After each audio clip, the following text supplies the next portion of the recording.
iniciamos el diálogo con nuestros invitados.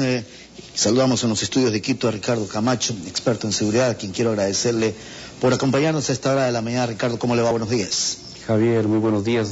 Un feliz año para usted y los queridos televidentes de Telerama, que son muchos en el Ecuador. Igualmente para usted y su familia, que tengan un buen 2012.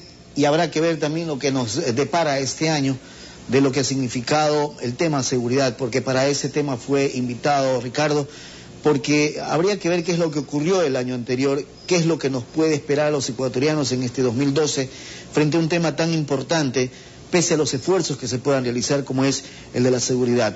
A juicio suyo, esa lectura que se le puede dar a este tema es de un balance que de alguna u otra manera nos deja debiendo, ¿o no? Por supuesto. Mire mi querido Javier, las encuestadoras el año pasado, el 30 de diciembre, las principales encuestadoras del país, gobiernistas o no, han señalado que la principal preocupación que tenemos los ecuatorianos y las ecuatorianas es la inseguridad. El segundo tema que preocupa a los ecuatorianos es la economía y el tercero es el desempleo. Esto nunca se había visto antes en un sentimiento de los ecuatorianos. Por eso yo señalo en un editorial que escribí y que me permití enviarlo a usted, que el talón de Aquiles del presidente Correa sigue siendo el tema de la seguridad. Y no porque el presidente Correa, yo creo que no haya hecho los esfuerzos necesarios o que tenga la voluntad política. Yo creo que ha sido el presidente de los últimos, 50, 80 años, en donde ha brindado unos recursos increíbles a la Policía Nacional. Ha enviado un proyecto de reforma al Código Penal a la Asamblea, un proyecto de ley de identidad de seguridad, que obviamente tienen que ser analizados, reformados, cambiados en la Asamblea Nacional, pero no significa eso la importancia del presidente. Pero los dos proyectos de ley que son tan importantes, el Código Penal, la reforma al Código Penal y la Ley de Identidad de Seguridad Ciudadana, que es la ley orgánica de la policía, duerme el dueño de los justos, y en la Asamblea ni siquiera se ha convocado a la sociedad civil para una gran discusión nacional, porque la seguridad, vuelvo e insisto, mientras no se convierta en una causa nacional y se editen 4 libros por parte del Ministerio de Coordinador, que pueden ser perfectos sobre lineamientos de seguridad, pero no participe la ciudadanía, las personas no se sienten propias de esa política de seguridad. El tema principal no solamente para este país, el nuestro, sino para muchos otros gobiernos de otros países de América sigue siendo el tema de seguridad. Por supuesto, la agenda política en América Latina cambió muchísimo. El tema de la economía, el tema del desempleo en países vecinos y en países de América Latina. Ahora la agenda fundamental de los presidentes es el tema de la inseguridad. El Salvador, me comunicaba un compañero, fue alumno mío de las Fuerzas Armadas, han vuelto a salir a las calles, obviamente sin ningún éxito. Usted vio que en el Ecuador nuevamente en el 2011 se insistió en que las Fuerzas Armadas hagan labores de seguridad. Nuestras queridas Fuerzas Armadas están preparadas para ser unos excelentes militares y no para hacer labores de seguridad, porque no están preparados, no están capacitados. Una policía que tiene todo el cariño de los ecuatorianos, pero que no logra recobrar la confianza de la ciudadanía. Es una policía que va de tumbo en tumbo, lastimosamente, por algunos malos elementos que semana a semana aparecen inmiscuidos en una serie de crimen organizado, de delitos comunes, de asaltos. Entonces es fundamental esa nueva ley orgánica de la policía, pero una ley orgánica que contenga normas de transparencia, o sea, una policía que se investigue a sí mismo, llegue a su fin, etcétera, etcétera. El tema de la droga también es preocupante porque enmarca todo este tema de la seguridad. Nuestro país de alguna u otra forma también se ha visto involucrado con esto del narcotráfico, ¿no? Bueno, el Ecuador ha tenido un gran papel en la captura de narcotráfico, pero lo que hay que hacerle comprender a la ciudadanía es que, claro, nos venden la noticia, pero no de la manera completa. En el Ecuador aproximadamente se negocia entre 200 y 220 toneladas de droga.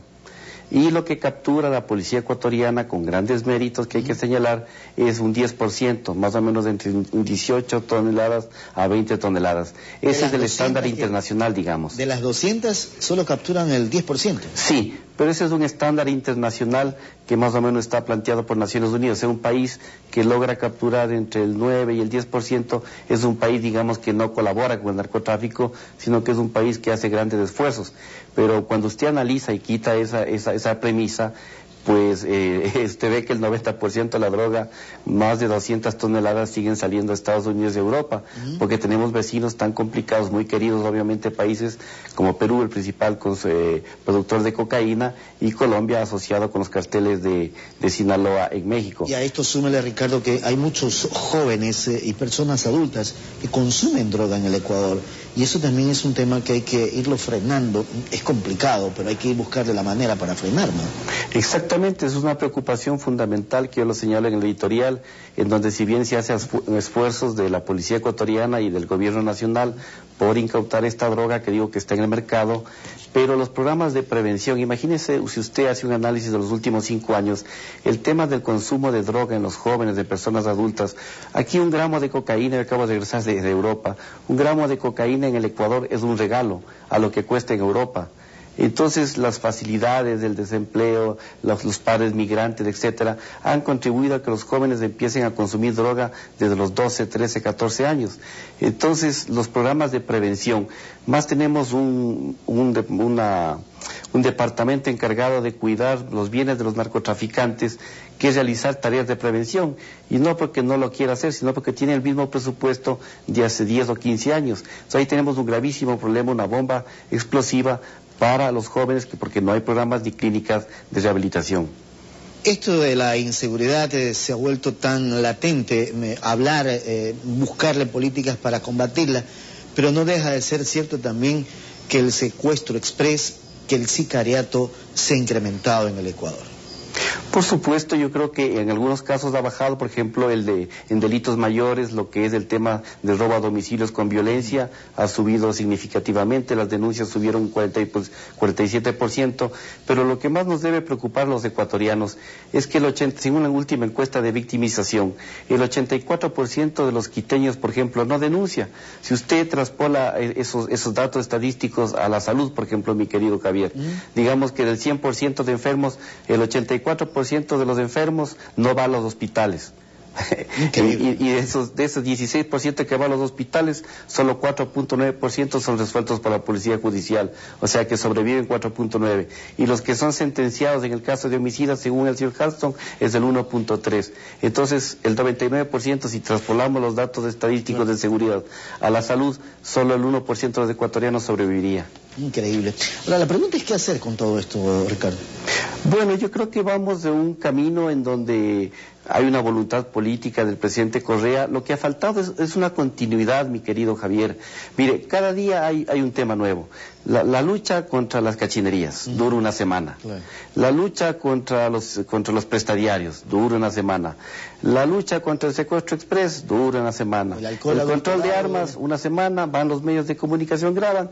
Y si no, usted haga la fineza con su equipo de investigación y haga un recuento de cuántos operativos se han lanzado. El tema de los más buscados es un tema interesantísimo, y yo lo he apoyado muchísimo, el tema de la compra de información.